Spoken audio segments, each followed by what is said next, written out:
Hello, kiddos. So today we are going to be looking at Newton's third and final law of motion. So you should have a page that looks like this, and you are going to fill in the bolded, highlighted words on your page. Okay? All right, so let's get started. This is a sketch of Jared on a skateboard. He's on his way to Newton's skate park. When he pushes his foot against the ground, what happens next? He moves on his skateboard in the opposite direction. How does this happen? So again, just explaining this. For Jared, he pushes his foot, and we all know he's going to go forward. That is the opposite direction that he pushed his force. So we call this action and reaction. So like something happens and then something happens because of this. Kind of like cause and effect, but not really. It's a little different with an action and a reaction. So Newton's third law of motion explains how Jared starts his skateboard moving.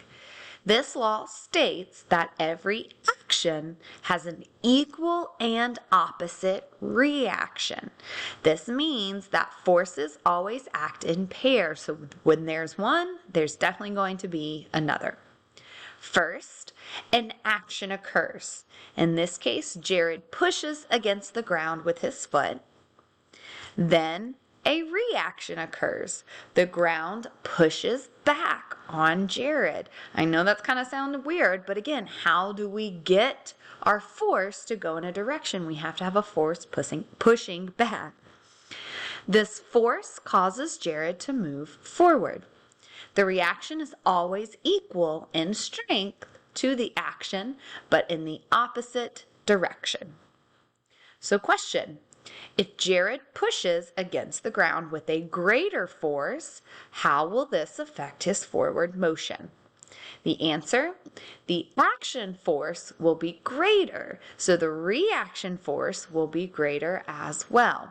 Jared will be pushed forward by the ground with more force, and this will make him go faster and farther. So again, this is if we apply more force, it's going to send it off in the opposite direction. All right, let's look at equal and opposite forces. So here we go. Love this picture here. So again, we have the arrows, but let's talk about what that means in terms of Newton's third law. The forces involved in action and reactions can be represented with arrows. So these green and these blue things. The way an arrow points shows the direction of the force. And the size of the arrow represents the strength of the force. Look at the skateboarders in figure 2 here. In the top row, arrows represent the forces with which the skateboarders push against each other. This is the action. In the bottom row, the arrows represent the forces with which the skateboarders move apart. This is the reaction. Compare the top and bottom arrows. They point in different directions, but they are the same size. This shows that the reaction forces are equal and opposite to the action forces. So again, these two people, they're on skateboards, on things that roll, and they push each other with the same force. They are going to go the same distance apart because there was the action and their reaction was the same difference. So they're equal and opposite, but not balanced. Just because they're the same arrows going in different directions, we're talking about something completely different. So let's look into it.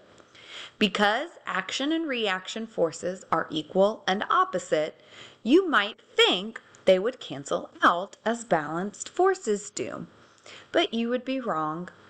Balanced forces are equal and opposite forces that act on the same object. So this is when we're talking about only one object is when balance forces occur.